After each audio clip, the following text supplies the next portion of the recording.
No one would help her, until a human dove in, without hesitation.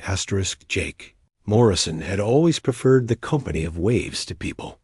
The 34-year-old marine biologist turned commercial fisherman found solace in the endless blue expanse of the Pacific Ocean. His weathered boat, the Sea Whisper, cut through the midnight waters like a ghost ship, its only passenger a man running from memories too painful to face on land. The night sky stretched above him like a cosmic canvas, stars twinkling with ancient light. Jake had been out here for 3 days, collecting samples from the deep-sea trenches near the Mariana Ridge. His research into bioluminescent organisms had taken a back seat to simple survival after losing his university position 6 months ago. Now he fished to pay the bills, but the ocean still called to the scientist within him. A sudden streak of silver light tore across the darkness, unlike any meteor he'd ever witnessed. This object pulsed with an inner glow, trailing what looked like liquid starlight. Jake grabbed his binoculars, watching in amazement as the mysterious craft spiraled downward, clearly out of control. It struck the water with a sound like crystal breaking, sending bioluminescent plankton scattering in all directions. For a moment, everything was silent. Then Jake saw her. A figure floated face down in the phosphorescent wake, her body glowing with the same ethereal light as the crashed vessel. Without hesitation, Jake dove overboard, his strong strokes carrying him toward the unconscious being. As he reached her, he realized this was no human woman. Her skin held a pearl-like luminescence, and delicate scales traced patterns along her arms like living tattoos. She was beautiful in a way that transcended earthly concepts, her features refined yet alien. Flowing hair the color of deep ocean currents framed a face that seemed carved from moonlight itself. Jake carefully turned her over, relieved to see her chest rising and falling with shallow breaths. Her clothing appeared to be made from some kind of bioluminescent material that shifted colors with each heartbeat. Getting her aboard the Sea Whisper proved challenging. She was surprisingly heavy, as if her bones were denser than human ones. Jake wrapped her in thermal blankets and checked her vital signs using his basic medical kit. Her pulse was steady but different, with a rhythm that seemed to match the ocean's own heartbeat. As dawn approached, Jake found himself studying her peaceful face. She possessed an otherworldly serenity, even in unconsciousness. Strange symbols glowed faintly beneath her skin, pulsing in patterns that reminded him of neural networks. He'd studied enough marine biology to recognize sophisticated design when he saw it, and this being was clearly the product of advanced evolution or engineering. The woman stirred as the first rays of sunlight touched the deck. Her eyes opened slowly, revealing irises that shifted between deep blue and silver like captured starlight. She looked around with obvious confusion, and focused on Jake with an expression of cautious gratitude. "Easy," Jake said softly, raising his hands in a peaceful gesture. "You're safe. I'm not going to hurt you." She tilted her head, studying him with intelligence that needed no translation. When she spoke, her voice carried the musical quality of whale song mixed with human speech. The words were incomprehensible, but the tone conveyed thanks and wonder. Jake pointed to himself. "Jake," he said clearly. Then he gestured toward her with a questioning expression. She seemed to understand, placing a graceful hand on her chest. The words she spoke sounded like flowing water over stones. Narita. Over the following hours, they developed a basic communication system through gestures and simple words. Narita appeared to be a quick learner, picking up English phrases with remarkable speed. She showed particular fascination with Jake's scientific equipment, handling his microscope and water testing kit with reverence. As the day progressed, Jake realized he was no longer alone in the universe. This encounter would change everything. He thought he knew about life, consciousness, and humanity's place in the cosmos. But first, He had to keep Narita safe from whatever had forced her to crash into Earth's oceans. The morning sun cast dancing reflections across the calm Pacific as Jake watched Narita explore his boat with childlike curiosity. Her movements were fluid and graceful, adapted for life in 3 dimensions rather than the flat plane humans were used to. She examined everything with gentle fingers, her touch leaving faint trails of bioluminescence that faded after a few seconds. Communication improved rapidly. Narita possessed an incredible ability to mimic sounds and understand context. By noon, she could speak simple English phrases, though her accent carried the musical quality of ocean depths.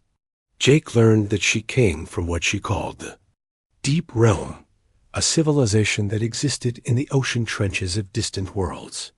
"Your water world beautiful," she said, running her fingers through a bucket of seawater. "Like home place, but young stars above." Jake showed her his marine biology equipment, explaining how he studied ocean life. Narita's eyes lit up with recognition and excitement. She began pointing out microorganisms under his microscope, describing their properties in her musical language. Through gestures and broken English, she revealed that her people were master biologists, having evolved alongside their ocean environments for millions of years. "We people grow life, shape life, heal life," she explained, demonstrating by placing her hand over a dying fish Jake had pulled up in his nets. Under her touch, the fish's scales began to shimmer with renewed vitality, and it swam away with restored vigor. Jake stared in amazement. "You can heal living things?" Narita nodded, then looked sad. "But not heal my skyship, not heal my people pain." Through careful questioning, Jake learned that Narita was a refugee from a war that had devastated her homeworld. Her people, the Abyssal, had been peaceful ocean dwellers until another species, the Void Hunters, had invaded their realm. The attackers were a machine biological hybrid race that consumed ocean worlds, strip mining them for resources and leaving barren husks behind. "I carry life seeds," Narita said, touching a crystalline pendant around her neck. "Last hope for my people kind. Must find new home before Void Hunters follow track." Jake felt a chill that had nothing to do with the ocean breeze. "They're coming here?" "Maybe yes. My crash landing leave energy trail.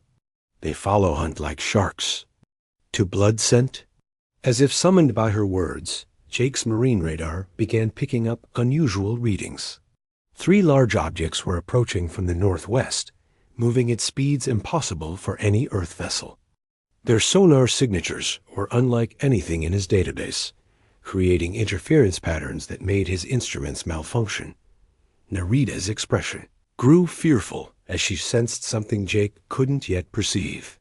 "Void Hunters," she whispered. "They come hunt very fast." Jake's mind raced. He was just one man with a fishing boat, facing alien invaders that could destroy worlds. But as he looked at Narita's frightened face, he felt something stir within him that he hadn't experienced since his university days. The same protective instinct that had driven him to dive into the dark ocean to save her now compelled him to stand between her and this cosmic threat. "Not if I can help it," he said grimly, starting the boat's engines. "Hold on, Narita. We're going to show these Void Hunters what human determination looks like." The Sea Whisper roared to life, its engines pushing the vessel toward the deepest part of the trench system. Jake knew these waters better than anyone, having mapped every current and thermal layer during his research years. If they were going to survive what was coming, he would need every advantage the ocean could provide. Behind them, the horizon began to darken with unnatural storm clouds, and Jake realized that Earth's first alien invasion was about to begin. But he also knew that humanity's greatest strength had always been its willingness to fight for others, even when the odds were impossible. The ocean had changed. Jake noticed it first in the way the waves moved, no longer following natural patterns, but rippling outward in geometric shapes that hurt to look at directly. The water temperature had dropped 10 degrees in the past hour, and his sonar readings showed massive disturbances in the deep trenches below. Narita crouched at the bow, her bioluminescent patterns pulsing rapidly in what Jake had learned was her species' equivalent of panic. She pressed her palms against the deck, apparently sensing vibrations through the water that his instruments couldn't detect. "They bring death cold," she whispered. "Void hunters drain life warmth from everything they touch." 3 massive shapes breached the surface simultaneously, rising from the depths like mechanical leviathans. Jake's breath caught as he witnessed vessels that defied every law of physics he understood. The Void Hunter ships were organic mechanical hybrids, their hulls rippling with dark energy, while appendages that looked like metallic tentacles writhed through the water. Each ship was the size of a naval destroyer, but they moved with the fluid grace of living creatures. Their surfaces were covered in what appeared to be harvested organs from countless species, pulsing with sickly light. Biomechanical eyes, the size of car windshields, tracked the Sea Whisper's movement across the waves. "Jake, friend," Narita said urgently, "they not just hunt me. They scan taste your world water. They decide if Earth place good for consuming." The lead Void Hunter vessel emitted a sound that was part whale song, part machine screech, and entirely terrifying. The water around it began to turn black, spreading outward like an oil slick. Jake watched in horror as fish floated to the surface, their bodies drained of all color and life.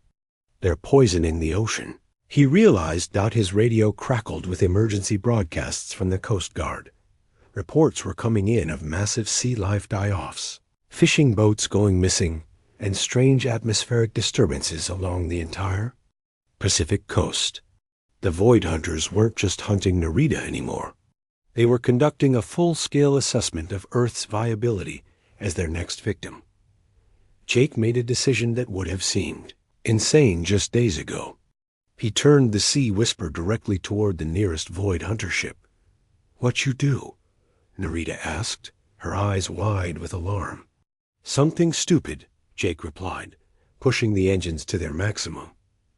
"But sometimes stupid is the only option left."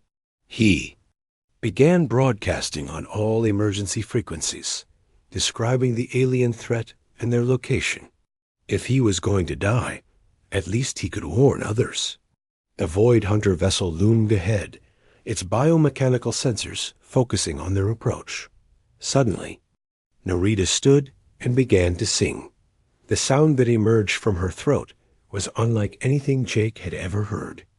It started as a low harmonic that resonated through the water itself, then built into a complex melody that seemed to wake the ocean around them. Bioluminescent organisms began to glow in response, creating trails of light that spread in all directions. The Void Hunter ship hesitated, its tentacles recoiling as if burned. Narita's song grew stronger, and Jake realized she was calling for help in the only way her species knew how. She was awakening Earth's own marine life, asking them to stand against the invaders. Whales began to surface around them, their own songs joining Narita's call. Dolphins appeared in vast pods, their echolocation creating interference patterns that confused the Void Hunter's sensors. Even the deep-sea creatures were responding, rising from trenches that had never known sunlight. The ocean itself seemed to be choosing sides, and Jake found himself at the center of the first interspecies alliance in human history. As the Void Hunters realized, they faced not just 2 refugees, but an entire world's worth of marine life. Their mechanical eyes began to glow with predatory interest. The real battle was about to begin. The Pacific Ocean had become a war zone unlike anything in Earth's history. Jake gripped the wheel of the Sea Whisper as massive forms moved beneath the surface, their bioluminescent displays creating an underwater aurora that lit the darkening sky. Narita's song had awakened something primal in the ocean's depths, and the response was overwhelming.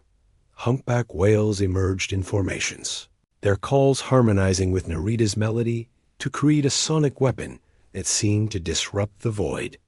Hunter's biomechanical systems. Orcus moved in coordinated attacks, their echolocation forming focused beams that interfered with the alien vessel's navigation. Even the giant Pacific octopi rose from their deep-sea lairs, their tentacles glowing with patterns that matched Narita's own bioluminescence. The lead Void Hunter ship responded by extending metallic appendages that crackled with dark energy. Where they touched the water, the ocean turned black and lifeless. The aliens were attempting to drain the Pacific itself, converting its life force into fuel for their conquest. They harvest steel life essence, Narita explained, her voice strained from maintaining her song. This how they killed my world ocean. But your earth water has more life power than they expect. Jake watched in amazement as the ocean fought. Back. Schools of tuna moved in perfect synchronization, their silver bodies creating massive walls that blocked the Void Hunter's energy beams.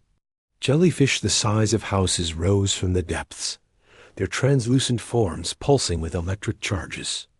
That short-circuited alien sensors, but the most incredible sight was the deep sea, creatures responding to Narita's call. Bioluminescent squid created light shows that confused the Void Hunter's targeting systems. Anglerfish emerged from the deepest trenches, their lures now blazing like miniature suns. Even the microscopic plankton were participating, their collective glow turning the entire ocean surface into a living constellation. Jake realized he was witnessing something unprecedented, an entire ecosystem uniting against a common threat. The Void Hunters had expected to face only two individuals, but they now confronted the collective will of Earth's marine biosphere. The battle intensified when the Coast Guard arrived, their vessels appearing as distant specks on the horizon. Jake's emergency broadcasts had reached military command, and humanity's response was swift and decisive. Naval destroyers and aircraft carriers moved into position, their crews struggling to comprehend what they were seeing. "This is Admiral Rebecca Torres to all civilian vessels," came the radio transmission. "Evacuate the area immediately. We're classifying this as a Class A extinction event." Jake grabbed his radio. "Admiral, this is Jake Morrison aboard the Sea Whisper. I have a refugee from the alien species that's being hunted." She's coordinating. The marine life response. "Don't interfere with the ocean creatures. They're our allies."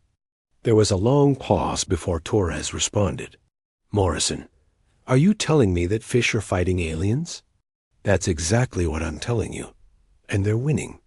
The second Void Hunter vessel began to surface, its biomechanical hull crackling with energy discharges.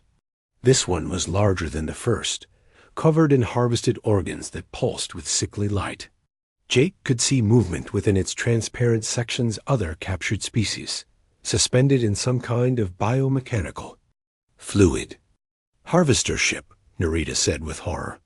"They bring prisoner life from many worlds. If it escapes to deep water, it will spawn multiplied very fast." The harvester began releasing smaller craft, each one a grotesque fusion of organic and mechanical parts.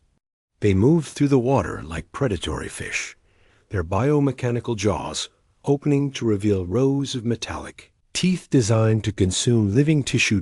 Jake made another impossible decision. He turned the Sea Whisper toward the harvester, knowing his small fishing boat was no match for the massive alien vessel. But as he approached, something extraordinary happened. The ocean itself seemed to rise up around them. A massive blue whale surfaced directly beneath the Sea Whisper, lifting the boat on its back. Other whales formed an escort, their songs creating a protective barrier of sound. Narita's bioluminescent patterns spread across the whale's skin, creating a living communication network between all the marine life. Jake found himself riding a whale into battle against alien invaders, with a refugee from the stars as his ally, and the entire Pacific Ocean as his weapon. As impossible as it seemed, humanity's first contact with hostile aliens was being won by the planet's own marine life. united under the guidance of a single refugee who had chosen to trust in human compassion. The final confrontation was about to begin. The battle reached its climax as the largest Void Hunter vessel began to emerge from the deepest part of the Mariana Trench.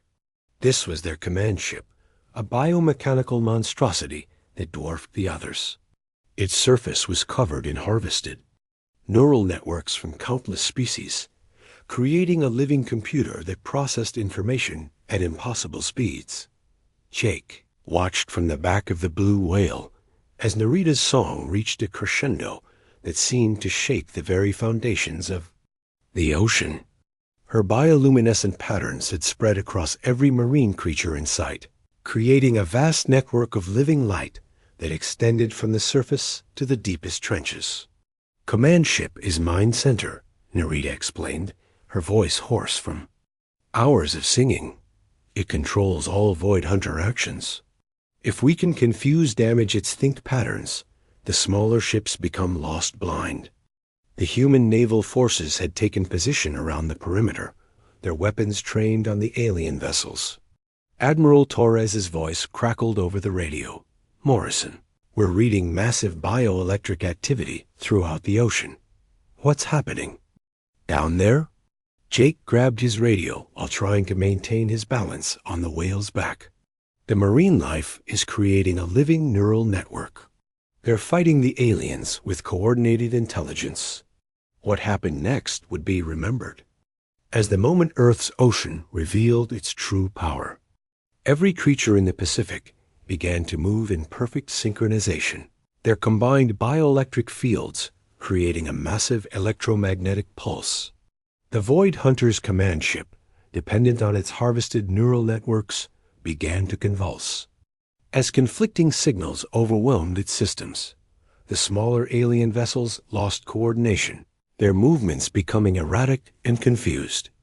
The ocean creatures pressed their advantage, with pods of Orcus using focused echolocation to disable alien sensors, while giant squid wrapped their tentacles around biomechanical appendages, crushing them with incredible force. Narita's pendant began to glow brighter, and Jake realized she was doing something dangerous. Jake, friend, she said weakly, I must use life seeds now.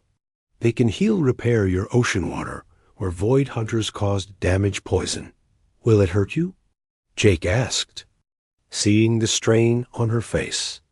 Maybe yes, but your world people saved me. Now I save your water world. She pressed the crystalline pendant against the whale's skin, and it began to dissolve into streams of light that flowed into the ocean. Where the light touched, the blackened. Water began to clear, returning to its natural blue. Dead fish came back to life, their scales shimmering with renewed vitality.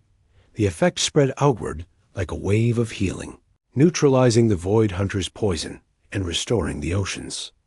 Natural balance. The alien vessels, dependent on draining life energy, began to malfunction as their energy source was purified and denied to them.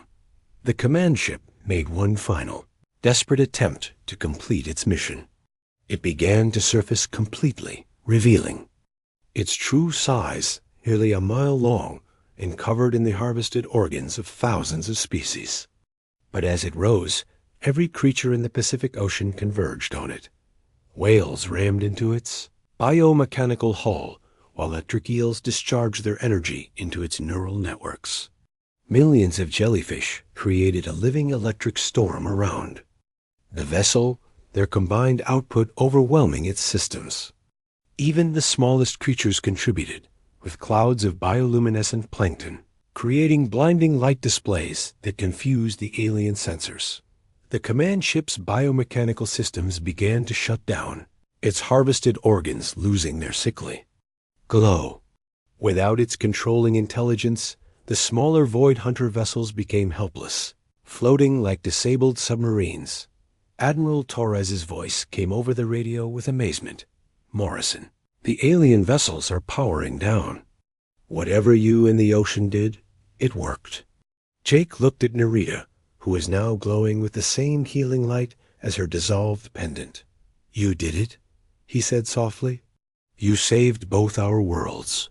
Narita smiled weakly. Ocean minds are stronger than machine minds. Your earth water chose to protect itself and me. Now life seeds will grow new hope for both our peoples. As the sun set over the Pacific, the Void Hunter vessels began to sink into the depths, their threat ended by the combined power of Earth's marine life and one refugee's willingness to sacrifice everything for her new home. The ocean had won its first interstellar war, and humanity had learned that they were not alone in the universe, and that sometimes the greatest allies come from the most unexpected places. Jake guided the Sea Whisper back toward shore, Narita, sleeping peacefully beside him. The ocean was calm again, but it would never be the same. Earth's first contact with alien life had not come from the stars, but from the depths of its own seas, and it had changed everything.